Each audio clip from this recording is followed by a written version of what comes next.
All right, welcome back to another episode of the Podium Pusher podcast. There was unfortunately no race this last weekend, and I missed Formula One dearly, but we are so back. Canada is back in North America, which means we get to watch Formula One live and don't have to wake up at random times if we want to see a session live. It's happening normally in our time zones, which is just incredible. Brandon, how are you feeling today? I'm feeling great. Canada is a fantastic track. I love driving it on the Formula One game, not in real life. Never been to Montreal, but maybe soon. Who knows? I'm feeling great. I'm excited for the weekend. I'm excited that Formula One is in time zone again. That's really cool. So it's going to be a great weekend. Yeah, it definitely is one of those tracks that I really enjoy driving on the F1 game, so I almost like it more in person. It's like I feel happy about that track because I get to drive it, and so seeing it, I guess it makes it one of my favorite tracks. But before we jump into Canada, something happened this morning. We have to talk about it. Esteban Ocon and Alpine will be parting ways at the end of this season. Obviously, both drivers have their contracts up after this year. There was the big back and forth after Esteban's dive bomb on Pierre. Their owner saying there would be consequences. There weren't. Maybe this is the consequence. Who knows? It's been back and forth for an entire week. What are your thoughts on this announcement that Esteban Ocon and Alpine will be parting ways after this season? I think it's a little bit comical because, Esteban came out and said, I will be racing in Canada, but those rumors that he was going to be benched for Canada to rest. And then, like, very next day, Alpine comes out and says, we've agreed to part ways, cutting ties. So it's a little funny. I think it's a long time coming. Esteban has been good, not great for a long time now. And I think if Alpine is serious, then they need to move on to somebody else. Um, so I'm curious to see who that is. Um, but it kind of brings a lot of questions to the driver market and that kind of thing. So it's exciting news because silly season is basically upon us. Yeah, it's definitely interesting. I remember when Esteban Ocon signed this contract back in 2021, it was pretty interesting to me because it was around the time that Charles Leclerc and Max Verstappen were starting to sign their long multi-year extensions. And so for Alpine to give Esteban Ocon that same extension, saying we put him in the same category as Charles Leclerc and Max Verstappen was crazy to me because I think you summed it up pretty perfectly. Esteban Ocon is a good driver. I would put him in the top half of the field, but around that midway point, maybe eighth, ninth. I think he's a good, solid driver. He's performed well. He's delivered good performances, but he also has his downfalls. And so I don't know. I was a little bit surprised, but if you had told me at the beginning of the year that this was going to happen, I would have thought you were crazy. I thought Alpine loved the driver lineup, two French drivers and a French team. That's perfect. And then Alpine this year have just pooped the bed. Everything has been terrible. Everything's off the table. And so I'm not as surprised by it now, especially after Esteban Ocon's performance in Monaco and just the rumors coming out that relationships had soured behind the scenes. It's not super surprising to me that Esteban Ocon will no longer be driving with Alpine. I think one question this brings up is what does Pierre's situation look like? His contract also being up at the end of the year. Right now from the outside, it looks like obviously they are valuing Pierre a little bit more than Esteban. But who knows what those relationships on the inside internally look like? What do you think? Is Pierre Gasly going to be driving for Alpine next year? I think he will be. He has an option in his contract on the team side, so the team could extend his contract 1 year without having to go through any wild negotiation or signing a new contract or anything like that. I think it would be smart for them to re-sign Pierre. I don't think it would be wise for them to have two new drivers in the team as they're looking to really rebuild the foundations of their car and bring it at least back to the midfield. And eventually, I'm sure they want to be at the front of the field. And just the way the driver market is right now, I don't think there's a way that they could get two solid drivers that would help them in that pursuit, like having Pierre Gasly. But I don't think you're going to get two drivers that have more experience or more talent or are better at developing a car than Pierre is. I think we've seen Pierre Gasly perform well in the past when he's been a team leader. I think his second stint at AlphaTauri, Toro Rosso, V-Carb. It was AlphaTauri while he was there for that. But I think that proved that he can fill that team leader role well and help a team move forward and get the best out of the car when it's presented to him. And so, yeah, I think Pierre Gasly will be driving for Alpine in 2025. Yeah, I think that's a great take on it, and I agree. I think Pierre will be with Alpine in 2025, and maybe they'll bring in a younger driver and look to Pierre to lead and develop him in the car as well. Well, that's the big question we've got to ask, isn't it? Who do you think is going to be driving alongside Pierre Gasly in 2025? That's a really tough question to answer. I think it will be like honestly, I think they'll look to like a younger driver, maybe a rookie. I believe Jack Doohan is in the Alpine pipeline. So maybe he's somebody they could bring up, but he's also pretty young. So I don't know, but I think it'll be a younger driver, somebody with less experience that Pierre can lead. I think that's definitely a big possibility. Yeah, Jack Doohan was the driver who was rumored to be replacing Esteban Ocon in Canada. So obviously he's got to be at the top of that list. Mick Schumacher's name has been thrown around. Obviously he's with Alpine in a different series right now. So he's in the Alpine family, but not racing a Formula car for them right now. And so his name is in there. He's got experience in Formula One, would still kind of qualify as a young driver that could, help build the team forward and be mentored by Pierre. We've seen in Mick Schumacher's past that he's needed some experience in a series before he starts performing well. He had that same track record in F3 and F2, so maybe this second stint in Formula One would bring more success for him. I think there's no shot they sign sign Carlos Sainz. That's not gonna happen. There's no way Carlos Sainz is in that seat. I know he's still the hottest driver out on the driver market, but I don't think it's gonna happen. Outside shot here, and this would be absolutely crazy.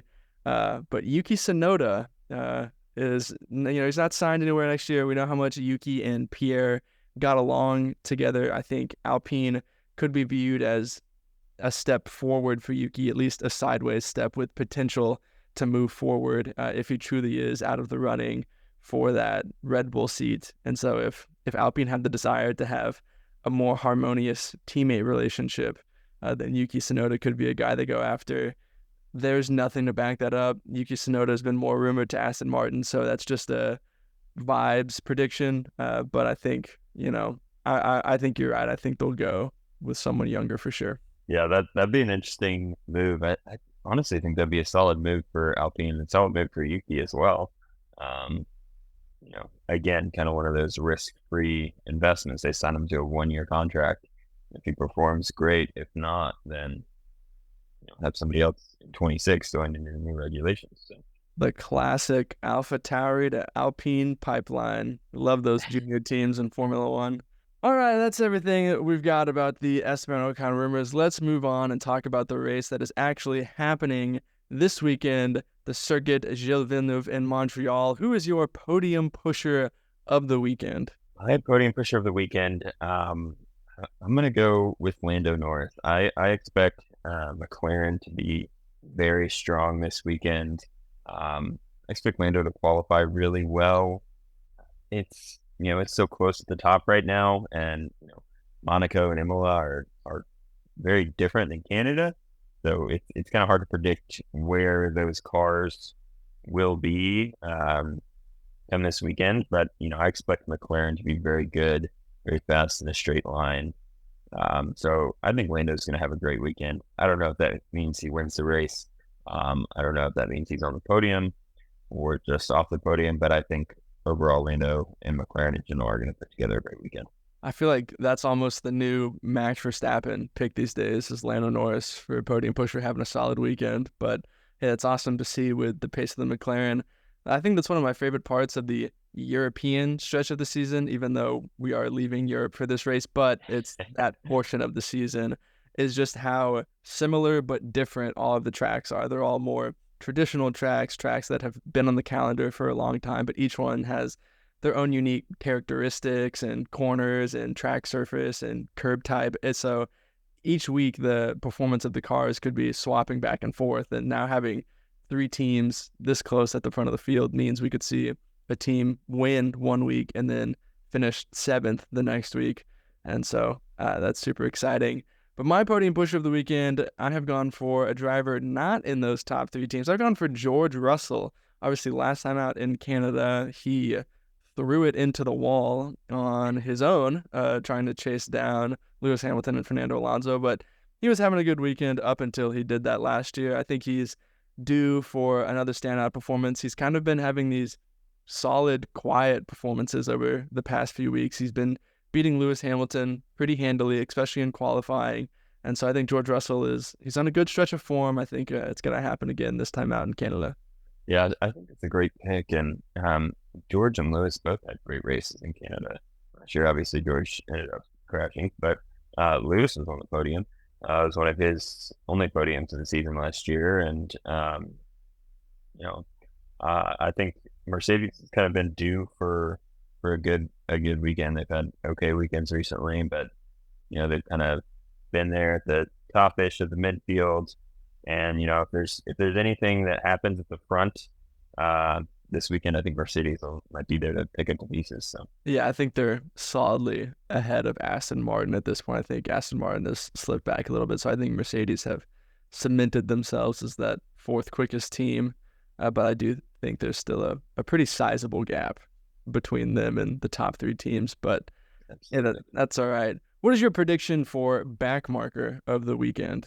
Backmarker of the weekend. So in preparing for the podcast, I wrote down Logan Sargent, but I really feel like that is a bit of a cop-out answer.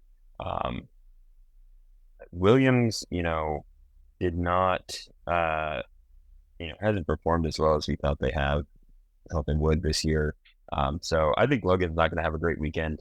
But I'll give another answer here just for the sake of being different, and I'll talk about this a little bit in some of my other predictions later on. But I think Alpine is going to have a terrible weekend.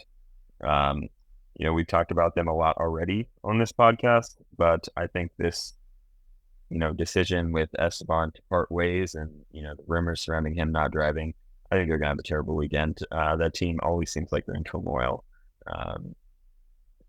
So my prediction is that they're going to have a terrible weekend. So those are my back markers of the weekend. I think Logan Sargent probably not going to have a great race, unfortunately.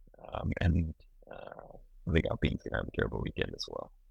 Yeah, I want to just say that Logan Sargent one is going to happen. It's in North America, so it's almost a home race for him. So he's going to ball out, maybe score points. I'm just kidding. I have no idea. Yeah, Williams are still off the pace. They'll probably finish midfield, and who knows if Logan Sargent is still going to be running half of a 2023 car. So yeah, he could definitely have a bad weekend. And then Alpine, I think this definitely is a track that doesn't suit their car with the straights at Montreal. Their car's been overweight and it's always been slow in a straight line. So I can definitely see a bad weekend from Alpine coming. I'm predicting that Nico Hülkenberg has a bad weekend. I don't know why. He's been the lead Haas, but obviously they're coming off a pretty rough weekend in Monaco. And so I just think Kevin Magnussen might beat his teammate this time out in Montreal. We've seen Kevin Magnussen put in good performances at Canada in the past. And so I think Nico Hülkenberg might just be a little bit off of where we've come to expect him this season, and he's my back marker of the weekend. Yeah, I think that's a great pick. I think Kevin's got a couple more performances in him that are going to beat Nico. I don't know if Kevin has another pole position in him like he did in Brazil a couple of years ago, but I think Kevin's got a couple more good performances in him. He can at least beat Nico. I don't know if he's going to get pole or a podium, but as long as he's driving a Haas, there's no shot he's going to get a podium. I don't even know why we're talking about that. What are we doing?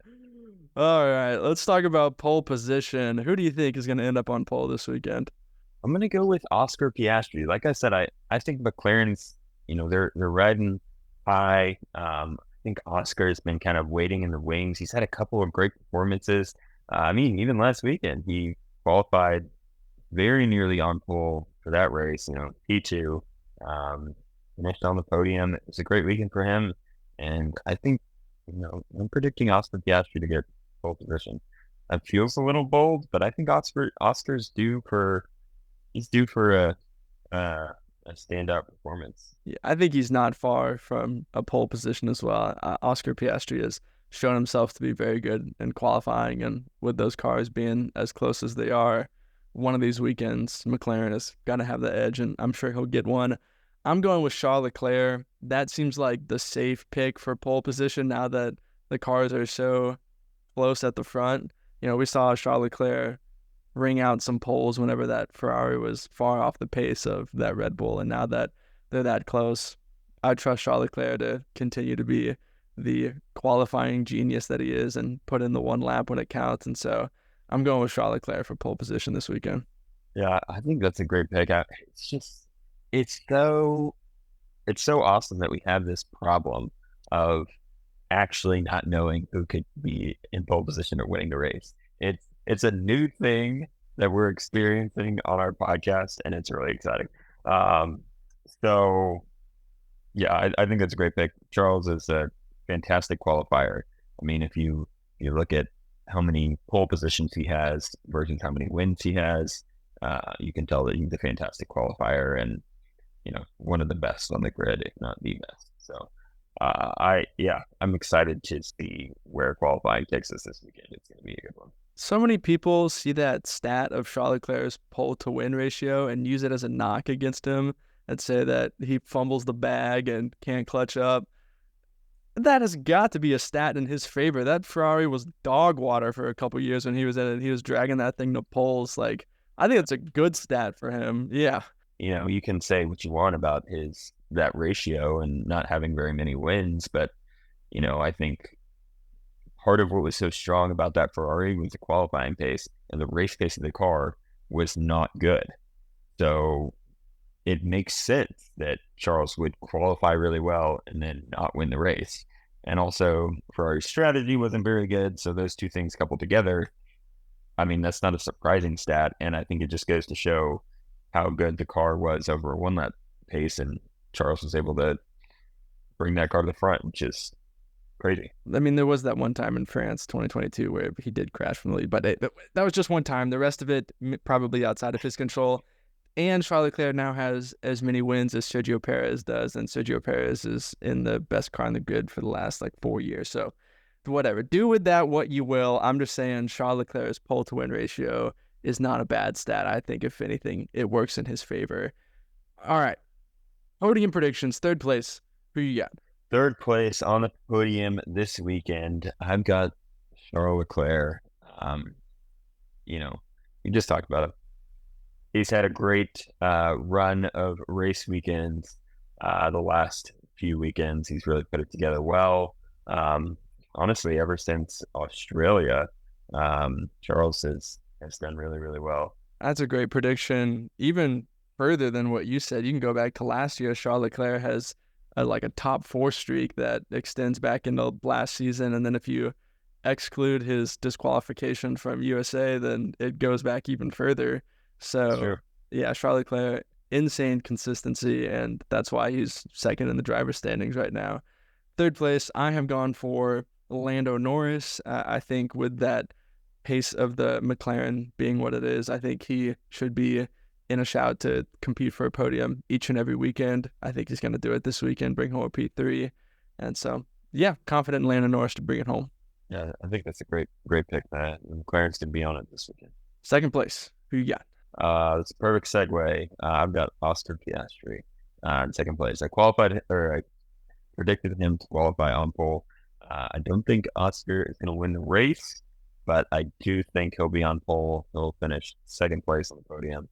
Yep, I think that is a great prediction. I've also got my pole sitter finishing second. I've got Charles Leclerc in second place. And I think that means we all know what we've done in first place. But what do you got? I've got I'm just kidding. Max Verstappen. Sergio Perez teammate. Yeah, Sergio Perez's teammate. I think Max is it's really hard for me to count him out just yet. I think even if those cars are of equal performance, like the McLaren, the Ferrari, and the Red Bull, I think Max is obviously in contention to be on for the race win every single weekend. He's a fantastic driver, and he didn't win this last weekend in Monaco. It was a pretty bad weekend for him and Red Bull in general. So I think we've seen Max bounce back with a vengeance quite a few times when he hasn't had a great weekend. So Yeah, I agree with you. I've got Max Verstappen in first place as well. As much as we've seen close racing the past couple of weekends, my heart still tells me that there's just like a Max Verstappen 30-second walloping right around the corner because Red Bull haven't been as dominant this year, and it's just brewing. Max Verstappen's going to get a chance, and he's just going to drive away. I know Helmut Marko has said that it's probably going to be a tough weekend for Red Bull because of the curbs and the surface at Canada. I'm not buying it. They're going to cruise to victory. Last year, Max Verstappen won by like 20 seconds with a dead bird in his brake ducts. He's going to be fine. Like, that car is going to perform just fine around this track. And yeah, I think Max Verstappen's going to win pretty easily this weekend.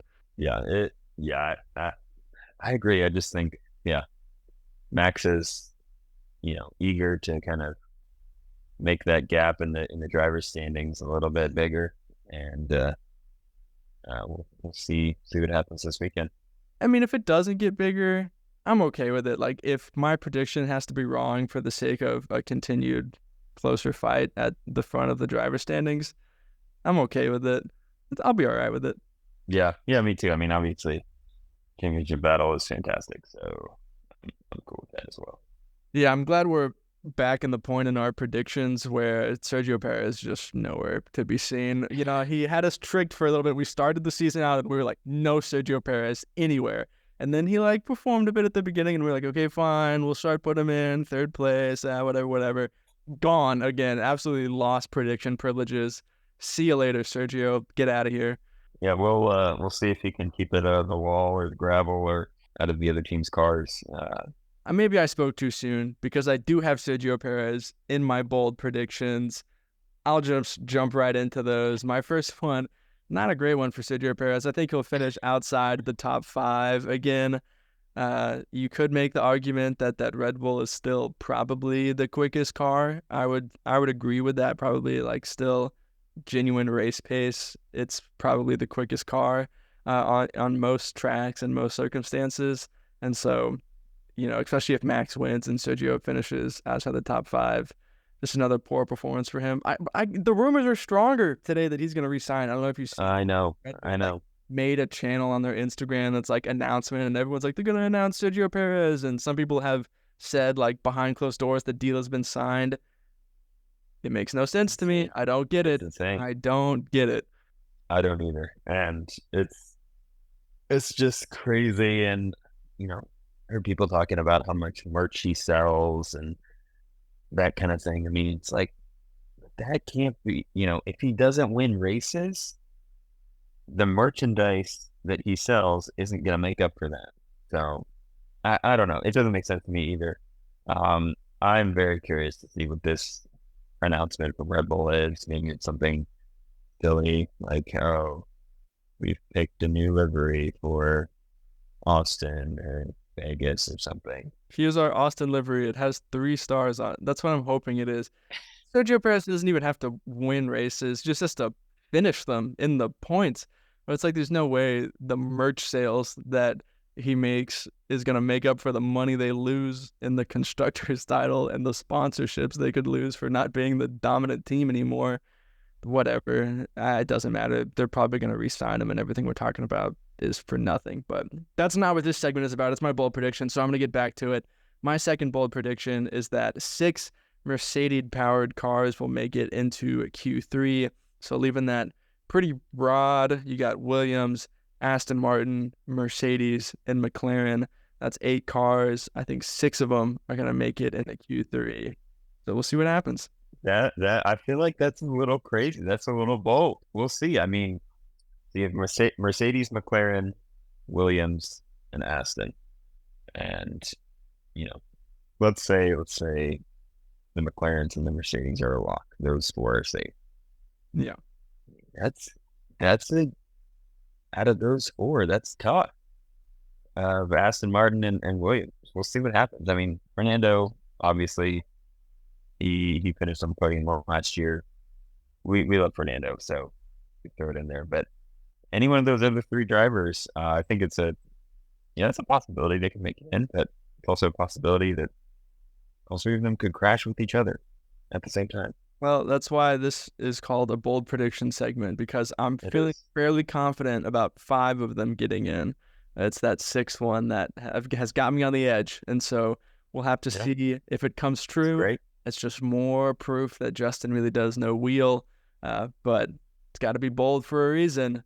Let's see if you can match it. What are your bold predictions for this weekend? My bold predictions for this weekend, circling back to Alpine, I think they're not going to have a great weekend. I'm saying they'll finish P14 or lower, both of the cars, bottom 6 of the race. So we'll see what happens.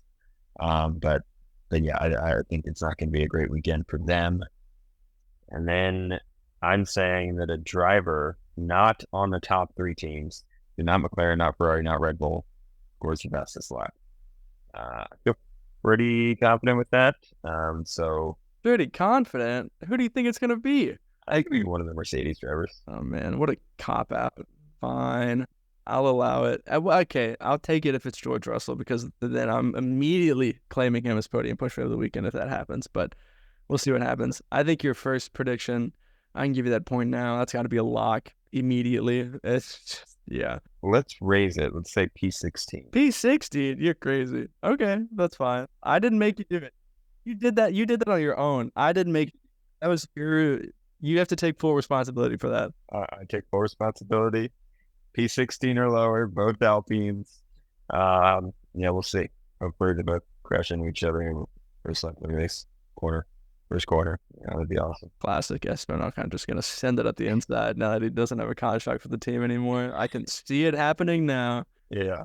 All right. What are your parting podium thoughts before we leave these lovely people? Parting podium thoughts.